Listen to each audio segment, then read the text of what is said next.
Okay, it's taking it now. I'm just not used to this camera, Mother.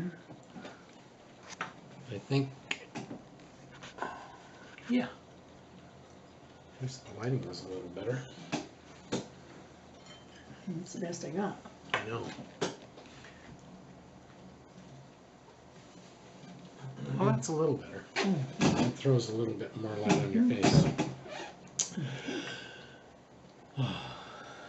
Well, Joanne and I, we planned out our trip up to Canada. I haven't reserved any rooms or anything yet, but I think we know how we want to get there, what we want to do. Now, when are you leaving? Same week. Oh, You got your vacation all booked. No, I haven't made the reservations yet. I mean, with work. Oh, yeah, yeah.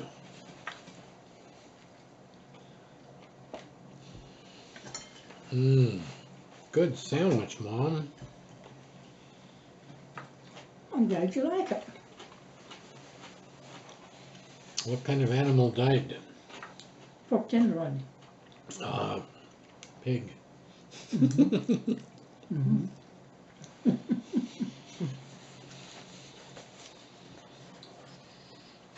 I cooked up for dinner when Dick and Megan came here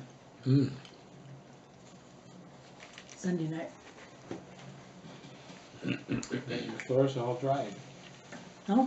The floors are all dried. Yes. The next morning they were dry. He said they wouldn't be dry in the middle of the day, but they were dry the next morning. Oh, I got up Sunday morning.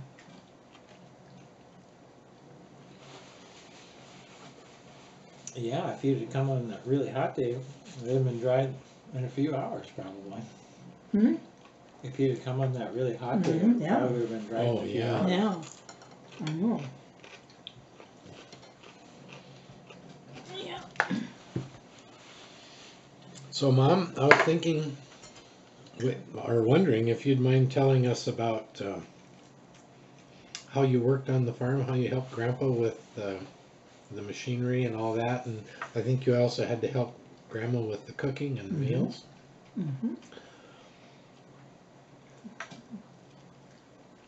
Well,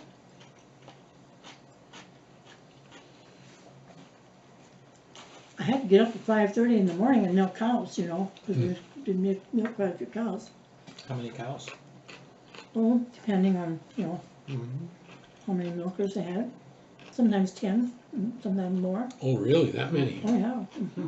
And this was just for household milk and cream, or did you sell the cream too, or? No, separated it and put the cream. We'd take the cream, put the cream in 10-gallon cans and take it to Gray City Mm. and send it to the creamery. Oh, Okay, okay. I see. 10-gallon cans. Wow, those are big. And, You do that like once a week or? you know, more than 2 or 3 times a week. You know, that's in the summertime.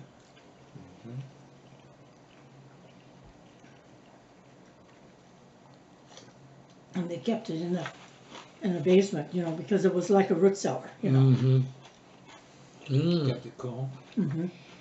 I remember that red cellar. Yeah. Lots of, I remember, lots of jars of things that Grandma had canned, you know, down in that root cellar. And potatoes. I remember there were potatoes in there too. Yeah. A bin of potatoes and a bin for the lignite coal. Yep, I remember that. And And the walls were stone and dirt, or it just they weren't real finished off. They were just, it was No. real rough. it was really like a root cellar. And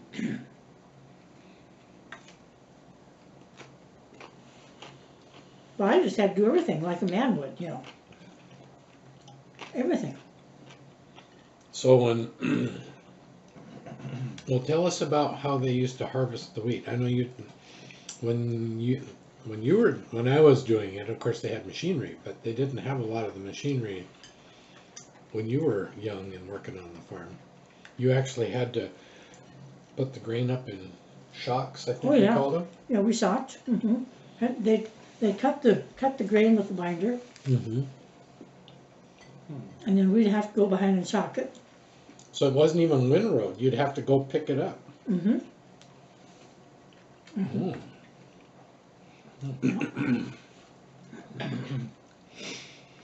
So then, when it's shocked, how did you beat the grain out of it? You let it dry and then, Thrashing machine. oh, you had a thrashing machine. Oh, yeah. And we'd do that when it was all dry, you know. And my dad and my brothers and my grandfather harvested together. They had one thrashing machine. Mm-hmm. And went from one field to another that was ready. Uncle Irvin's, Uncle Wallace's, Mm-hmm. Uncle Harold and Grandpa, and our place.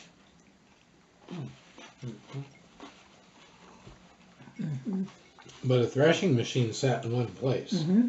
Kinda, Yeah. and you'd have to go with a tractor and a trailer or horses. No, horses and wagon, you know. Mm-hmm. They put the, you know, the shock, you know, the grain that was tied, because it was tied. That's the way the binder did it. And we shocked it. We set it in shock so that it would dry. Mhm. Then when it was dry, then they put it in the thrashing machine, and it would go, you know. And the tractor would run it. There was a Right. tractor that would run There's a it. belt on Yeah. it.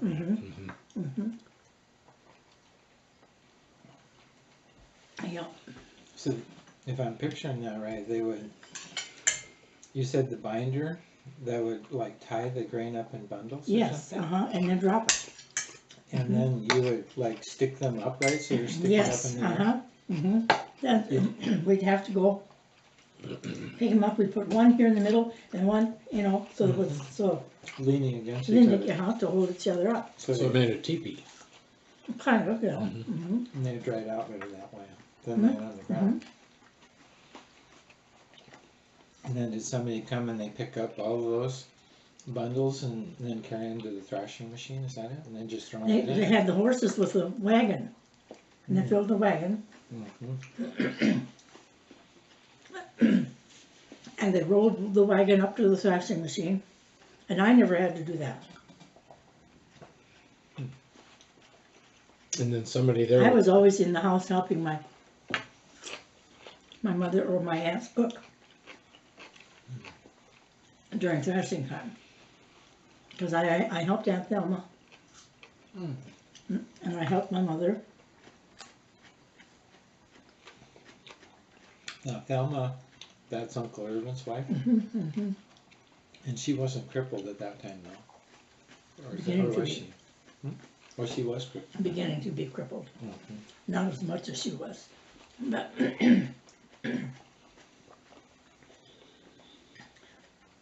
yeah, and that's why I did, you know, I would pick the vegetables because we would make lunches for them in the middle of 10 o'clock, Mm-hmm. make lemonade, you know, something, make cold drink, and take it out to them and leave it. And then we'd cook a big meal at noon. And I always helped my aunts, you know, pick the peas, pick the beans, you know. Right. And shuck them. And peel the potatoes. I remember when we were kids, we did that. I'll come over and just sit out on that covered porch with the screen. Sit out there and we'd shuck peas or. Yeah, I remember being out there with Grandma doing that. Yep.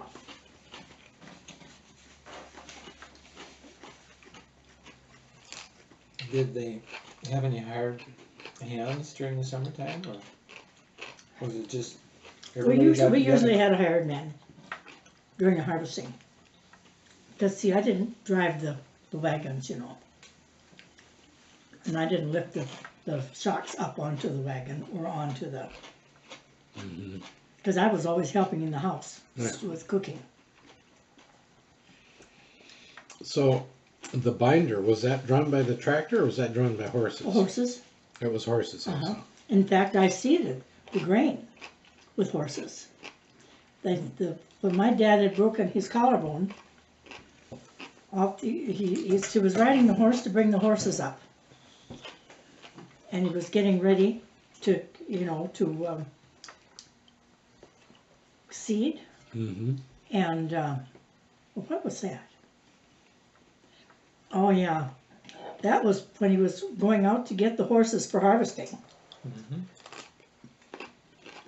And he was riding the horse to bring the horses in because they were out pasture. And the horse stepped in a gopher hole and threw Dad off, and he broke his collarbone. Oh, And Yep. it was sticking right up here. It was really bad. that's why Grandpa disliked gophers so bad. Was that it? He always paid Oh, us he for hit that, a you know. gopher. Well, anyway. And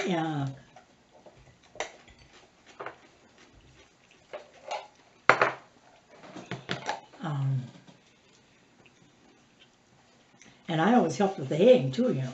And I did the haying for my grandpa. Mm-hmm. I mowed, Mm-hmm. and then I had the rake, you know. I had to rake it in a windrow, you know. Right. And that was my favorite job. And I don't know why, because my dad went behind me swearing at me if I didn't make a real straight line. Don't ask me why, I never liked that. I didn't, why, because he did. He would just wear a blue streak if I wouldn't have that windrow just straight, you know. I can picture Grandpa doing that. Straight as a string, yeah.